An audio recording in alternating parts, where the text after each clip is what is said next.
Okay. ಇವತ್ತು ಬೆಳಗಿನ ಜಾವ ಒಂದು 6:30 7 ಗಂಟೆ ಸುಮಾರು ನಮ್ಮ ಬಸವನಹಳ್ಳಿ ಪೊಲೀಸ್ ಠಾಣಾ ವ್ಯಾಪ್ತಿಯಲ್ಲಿ ಇರ್ತಕ್ಕಂಥ ಬಡಾ ಮಕಾನ್ ಹಿಂದೆ ಇರ್ತಕ್ಕಂಥ ಜಾಗದಲ್ಲಿ ಕೆಲವೊಂದು ಶಾಪ್ಸ್ ಇತ್ತು.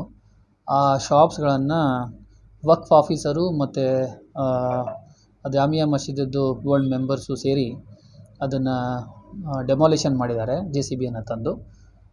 ಸೊ ಇದಕ್ಕೆ ಸಂಬಂಧಪಟ್ಟ ಹಾಗೆ ಇಮಿಡಿಯೇಟಾಗಿ ನಮ್ಮವರು ಹೋಗಿ ಅದು ಮಾಡಬೇಕಾದ್ರೆ ನಿಲ್ಲಿಸಿದ್ದಾರೆ. ನಿಲ್ಲಿಸಿಬಿಟ್ಟು ಅಲ್ಲಿ ಮತ್ತೆ ಬೇರೆ ಥರದ ಯಾವುದೇ ಥರದ ಘಟನೆಗಳಾಗಬಾರ್ದು ಅಂತೇಳಿ ಪೊಲೀಸ್ ಡಿಪ್ಲಾಯ್ಮೆಂಟು ಅದನ್ನೆಲ್ಲ ನಾವು ಮಾಡ್ಕೊಂಡಿದ್ದೀವಿ.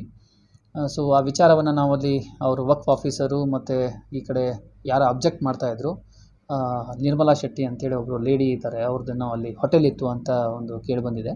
ಸೊ ಅವ್ರದ್ದು ಡೀಟೇಲ್ಸನ್ನು ನಾವು ಸ್ವಲ್ಪ ಗ್ಯಾದರ್ ಮಾಡಿದಾಗ ಈ ವಕ್ಫ್ ಆಫೀಸರು ಮತ್ತು ಜಾಮಿಯಾ ಮಸೀದ್ ಬೋರ್ಡ್ದವರು ಒಂದು ಹೈಕೋರ್ಟ್ ನಮ್ಮದು ಮಾನ್ಯ ಉಚ್ಚ ನ್ಯಾಯಾಲಯದ ಒಂದು ಆದೇಶ ಇದೆ 28 ಜನವರಿ 2025 ಅದು. ಆ ಆದೇಶದ ಪ್ರಕಾರ ನಾವು ಮಾಡಿದ್ದೀವಿ ಅಂತ ಅವರು ನಮಗೆ ಹೇಳಿದ್ದಾರೆ. ಸೊ ಅದ್ರ ಜೊತೆಗೆ ಈ ಕಡೆ ಯಾರಿದ್ದರು ಅವ್ರ ಕಡೆದವರು ನಮಗೆ ಅಡ್ವೊಕೇಟ್ಸು ಮತ್ತು ಅವ್ರ ಪರವಾಗಿ ಸುಮಾರು ಜನ ಮಾತಾಡಿದರು. ಆ ಥರ ಆದೇಶ ಯಾವುದೂ ಇಲ್ಲ ಅಂತ ಅವ್ರ ಕ್ಲೇಮ್ ಇದೆ. ಸೊ ಅದಕ್ಕೆ ಸಂಬಂಧಪಟ್ಟಂಗೆ ಹಿಂದೂ ಸಂಘಟನೆಯವರು ಮತ್ತು ಅವ್ರು ಯಾರು ಪೆಟಿಷನರ್ಸ್ ಇದ್ದಾರೆ, ಅಪೆಲೆಂಟ್ ಯಾರಿದ್ದಾರೆ ಇದರಲ್ಲಿ ಯಾವುದು ಈ ಆದೇಶದಲ್ಲಿ ಯಾರು ರೆಸ್ಪಾಂಡೆಂಟ್ಸ್ ಇದ್ದಾರೆ 11 ಜನ ರೆಸ್ಪಾಂಡೆಂಟ್ಸ್ ಇದ್ದಾರೆ. ಅದರಲ್ಲಿ ನಿರ್ಮಲಾ ಶೆಟ್ಟಿ ಅವರು ಒಬ್ಬರು.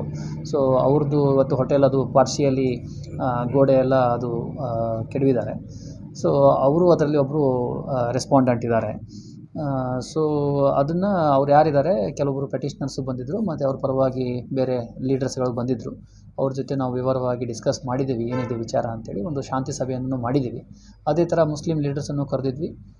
ವಕ್ಫ್ ಆಫೀಸರ್ ಬಂದಿದ್ದರು, ಅದ್ರ ಜೊತೆಗೆ ಜಾಮಿಯಾ ಮಸೀದದ್ದು ಬೋರ್ಡ್ ಮೆಂಬರ್ಸು ಎಲ್ಲ ಬಂದಿದ್ದರು ಮತ್ತು ಅವರ ಕಮ್ಯುನಿಟಿ ಲೀಡರ್ಸನ್ನು ಕರೆದಿದ್ದೀವಿ. ಸೊ ಅವ್ರದ್ದು ಏನಿದೆ ಡಾಕ್ಯುಮೆಂಟ್ಸು ಮತ್ತು ಅವ್ರದ್ದು ಏನಿದೆ ಅದ್ರ ಬಗ್ಗೆಯೂ ನಾವು ವಿವರವಾಗಿ ಮಾಹಿತಿಯನ್ನು ಪಡೆದುಕೊಂಡಿದ್ದೀವಿ. ಸೊ ಅದೇನಿದೆ ಈಗ ಏನಾಗಿದೆ ಆ ಇನ್ಸಿಡೆಂಟ್ ಬಗ್ಗೆ ನಾವು ಒಂದು ಡೀಟೇಲಾಗಿ ವರದಿಯನ್ನು DC ಅವರಿಗೆ ಸಲ್ಲಿಸ್ತೀವಿ ಮತ್ತು ನಮ್ಮ ಹಿರಿಯ ಅಧಿಕಾರಿಗಳು ನಾವು ಅದನ್ನು ಸಲ್ಲಿಸ್ತೀವಿ. ಮೀಟಿಂಗಲ್ಲಿ ನಮ್ಮ DC ಅವರು ಇಲ್ಲ, ಆದ್ದರಿಂದ ADC ಅವರು ಮೀಟಿಂಗಲ್ಲಿ ಇದ್ದರು, ತಹಸೀಲ್ದಾರರಿದ್ದರು ಮತ್ತು ನಮ್ಮ ಮುನ್ಸಿಪಾಲ್ಟಿ ಕಮಿಷನರಿದ್ದರು ಮತ್ತು ಅಧ್ಯಕ್ಷರಿದ್ದರು, ನಗರಸಭೆ ಅಧ್ಯಕ್ಷರಿದ್ದರು. ಸೊ ಎಲ್ಲ ಲೀಡರ್ಸ್ ಬಂದಿದ್ದರು. ಈಗ ಎರಡು ಕಡೆ ನಾವು ಡಿಸ್ಕಷನ್ ಮಾಡಿದ್ದೀವಿ.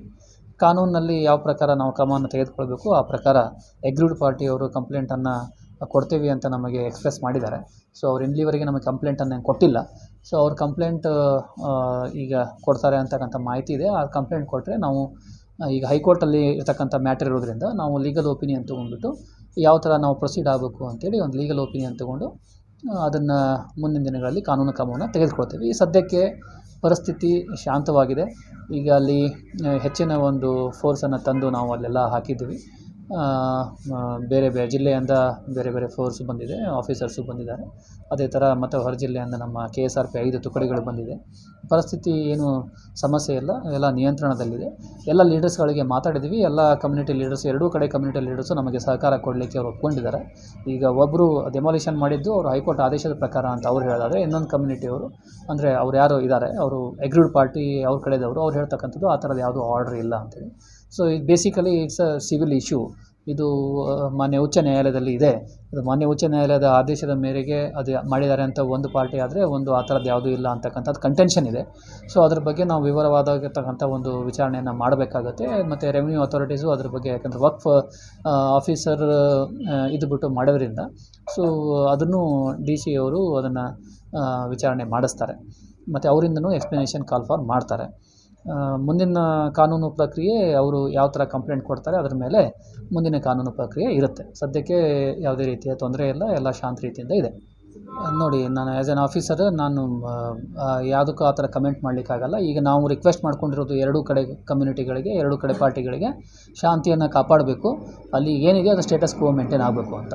ಸ್ಟೇಟಸ್ ಕೋ ಅವರು ಮೇಂಟೈನ್ ಮಾಡಲಿಕ್ಕೆ ನಾವು ರಿಕ್ವೆಸ್ಟ್ ಮಾಡ್ಕೊಂಡಿದ್ದೀವಿ. ಅದಕ್ಕೆ ಎರಡೂ ಕಡೆಯವರು ಸಹಕಾರ ಕೊಡ್ತೀವಿ ಅಂತ ಹೇಳಿದ್ದಾರೆ. ಈಗ ಅದು ಏನಾಗಿದೆ ಅದನ್ನು ಅವರು ಹೈಕೋರ್ಟಲ್ಲಿ ಅದನ್ನು ಏನು ಮಾನ್ಯ ಉಚ್ಚ ನ್ಯಾಯಾಲಯದಲ್ಲಿ ಅದನ್ನು ತೊಗೊಂಡು ಹೋಗ್ಬೋದು. ಅದನ್ನು ಏನಿದೆ ಅದ್ರ ಬಗ್ಗೆ ಅವರು ಅದನ್ನು ಅವ್ರದ್ದು ಫೈಟ್ ಮಾಡ್ಬೋದು ಲೀಗಲಿ. ಅದು ಬಿಟ್ಬಿಟ್ಟು ಅಲ್ಲಿ ಏನು ಡಿಸ್ಪ್ಯೂಟೆಡ್ ಸ್ಪಾಟಲ್ಲಿ ಇದು ಏನಾಗಿದೆ ಅದಕ್ಕೆ ಸಂಬಂಧಪಟ್ಟಂಗೆ ಅವ್ರು ಏನೇ ಕೊಟ್ಟರು ನಾವು ಕಾನೂನು ಕ್ರಮ ಕೈಗೊಳ್ತೀವಿ. ಅದು ಬಿಟ್ಟು ಮತ್ತೆ ಅಲ್ಲಿ ಬೇರೆ ಥರದ ಆಗಲಿಕ್ಕೆ ನಾವು ಯಾವುದೇ ಕಾರಣಕ್ಕೂ ಅವಕಾಶ ಕೊಡಲ್ಲ.